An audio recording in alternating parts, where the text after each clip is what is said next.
अस्सलाम वालेकुम जी, कैसे हैं सब लोग। उम्मीद है सब लोग ठीक ठाक होंगे। आज आपकी सारी टेंशन ख़त्म करने के लिए एक बहुत ही ज़बरदस्त फार्मूला मैं आपको बताऊंगा। बहुत सारे बच्चे पेपर्स की तैयारी के हवाले से परेशान हैं।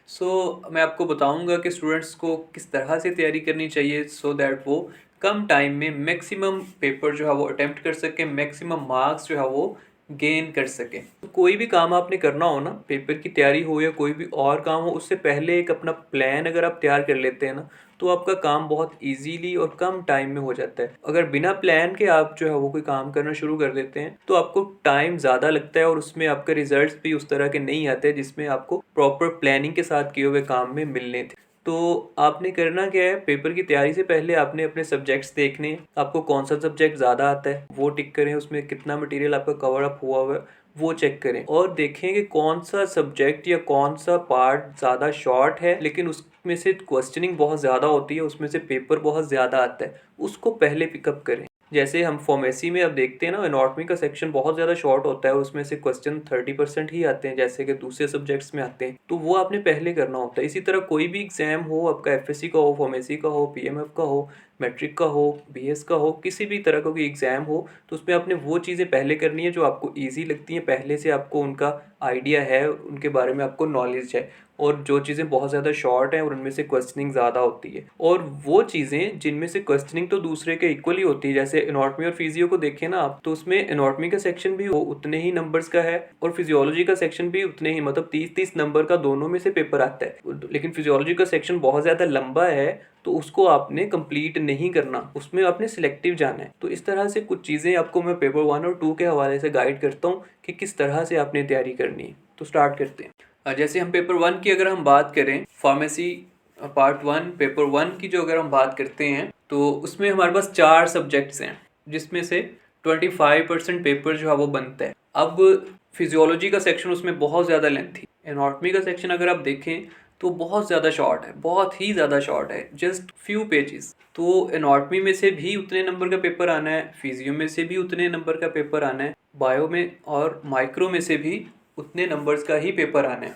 तो अब आप ये देखेंगे कि इसमें से शॉर्ट कौन सा है और इसमें से बहुत ज़्यादा इजी कौन सा है। अब इसमें से एक जो है वो बहुत ज़्यादा शॉर्ट है, एनाटॉमी का सेक्शन, ठीक है। उसमें से आपके 3 शॉर्ट क्वेश्चन या लॉन्ग क्वेश्चन जिसको आप कहते हैं वो आने सब्जेक्टिव क्वेश्चन 15 नंबर के, ठीक है। और 15 ही एमसीक्यूज आने, 30 नंबर का पेपर, 25% पेपर एनाटॉमी में से आ रहा है। तो एनाटॉमी का सेक्शन आपने एक वर्ड भी नहीं छोड़ना, उसमें से उसको कंप्लीट करना है।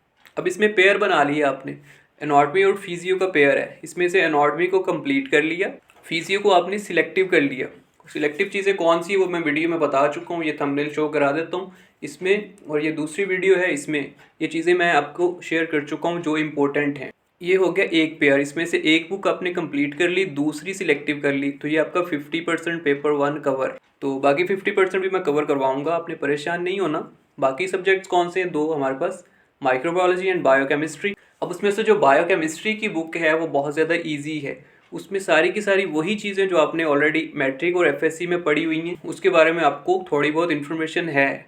लाइक डीएनए आरएनए आपने पहले पढ़ा, वॉटसन एंड क्रिक मॉडल पहले पढ़ा हुआ है, ठीक है। कार्बोहाइड्रेट्स पहले पढ़े हुए हैं, लिपिड्स पहले पढ़े हुए हैं, प्रोटीन्स पहले पढ़ी हुई हैं, एंजाइम्स वाला चैप्टर है पहले पढ़ा हुआ है, इम्यूनिटी है आपने पढ़ी हुई है। तो ये सारी चीज़ें आपको पहले से आती हैं। तो बायोकेमिस्ट्री को आपने मैक्सिमम कवर करने की कोशिश करनी है, और जो आपकी माइक्रोबायोलॉजी है उसको आपने सिलेक्टिव कर लेना है, ठीक है। अब इसमें से जो इम्पोर्टेंट चीज़ें हैं उनके लिए जो जो वीडियो आपको मैंने शेयर की हैं, पीछे 2 थंबनेल आपको शो किए हैं, इसमें बहुत इंपॉर्टेंट जो चीज़ें हैं जो मोस्टली क्वेश्चंस आते हैं वो मैंने गाइड किया हुआ सारा, तो वो आप देख लें, इसमें आइडिया हो जाए। तो पेपर 1 आपका 100% क्लियर, ठीक है। ये सब्जेक्टिव और ऑब्जेक्टिव दोनों के लिए बता रहा हूँ, और ऑब्जेक्टिव का मैंने जो मेथड आपके साथ शेयर किया था उसमें जो सबसे बेस्ट मेथड यही होता है कि आप पूरी बुक को एक दफ़ा थॉरोली रीड करें, ठीक है। याद नहीं करना, समझ समझ के पढ़ें और उसमें आप एमसीक्यूज़ को हाईलाइट कर लें, ठीक है। पेपर वाले दिन या पेपर से एक दिन पहले उसको एक दफ़ा रीड आउट कर लें, आपके जहन में एमसीक्यूज़ रह जाएंगे। स्टेटमेंट के लिहाज से आपको ऑप्शंस इंशाल्लाह लाजमी याद आ जाएंगे कि आपने क्या पढ़ा था। उसके बाद जो सब्जेक्टिव पार्ट की चीज़ें मैंने आपको बताई हुई हैं वो आपने याद की हुई हैं ऑलरेडी, तो पेपर आपका सब्जेक्टिव भी कवर, ऑब्जेक्टिव भी कवर। उसके बाद हम चलते हैं पेपर 2 की तरफ। पेपर 2 में बहुत ज़्यादा इजी पोर्शन है। पेपर 2 में आपने क्या करना है, फार्मास्यूटिक्स को ज़्यादा से ज़्यादा कवर करने की कोशिश करनी है। इसमें ज़्यादा इजी चीज़ें हैं as compare to pharmacognosy. Pharmaceutics में आपके पास वही फार्मासिस्ट क्या होता है, फार्मेसी क्या होती है, फार्मेसी की टाइप्स कौन सी हैं, बहुत ज़्यादा इंपॉर्टेंट है। इसमें से क्वेश्चन आता है, मुस्लिम साइंटिस्ट पे क्वेश्चन आता है, फार्माकोपियस पे क्वेश्चन आता है। ये शॉर्ट से टॉपिक्स हैं जिसमें से आपके क्वेश्चंस कवर हो जाते हैं। तो इसको आपने अच्छे से करना है, ज़्यादा से ज़्यादा कवर करने की कोशिश करनी है। और दूसरा जो आपका फार्माकोग्नोसी वाला सेक्शन है उसमें जो इंपॉर्टेंट चीज़ें हैं आप कोशिश करें वो मैक्सिमम कर लें। बाकी चीज़ों को जो है वो जस्ट रीड आउट कर लें सो दैट उसमें से जो एमसीक्यूज़ हैं वो आपके कवर हो जाएं।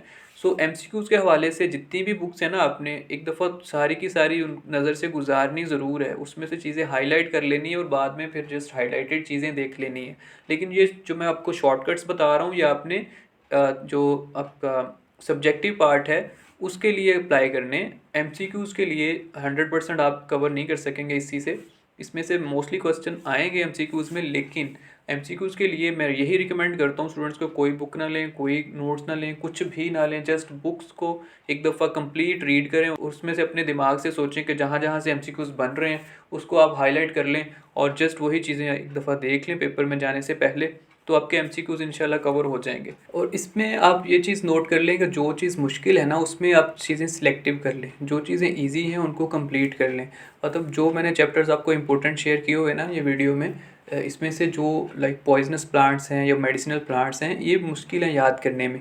इसमें से ऑप्शनल चीज़ें जो मैंने सिलेक्टिव आपको बताई हैं वो याद कर लें। इसको सारा याद करने के चक्कर में आप टाइम ज़्यादा वेस्ट कर लेते हैं और दूसरी ईजी चीज़ें जो आपको नंबर ज़्यादा दे सकती थी और आप कम टाइम में उनको कर सकते थे वो आप स्किप कर देते हैं। तो आप वो वाली चीज़ें पहले फोकस करें जो आप कम टाइम में कर सकते हैं, वो नंबर आपको ज़्यादा दे रही हैं, जिनका वेटेज कम है, नंबर आपके ज़्यादा हैं, तो वो चीज़ें आप मैक्सिमम कवर करने की कोशिश करें। तो इस तरह से अगर आप तैयारी पर फोकस करेंगे तो इंशाल्लाह आप लाजमी कामयाब हो जाएंगे। हमारी दुआएं आपके साथ हैं। अल्लाह पाक आप सब बच्चों को कामयाब करे। और जो भी हेल्प आपको चाहिए हो हम आपके लिए हाजिर हैं। किसी भी तरह की सपोर्ट के लिए, किसी भी तरह के नोट्स के लिए, जो भी आपको रिक्वायर्ड हो आप हमें बता सकते हैं। किसी किस्म की गाइडेंस चाहिए हो आप बता सकते हैं। तो अगर आपको वीडियो पसंद आई है तो दूसरों के साथ भी शेयर करें। और अगर आपने चैनल को अभी तक सब्सक्राइब नहीं किया तो चैनल को सब्सक्राइब कर लें और वीडियो को लाइक कर दें। अल्लाह पाक सबका हामी और नासिर हो। ओके जी, फ़ी अमान अल्लाह।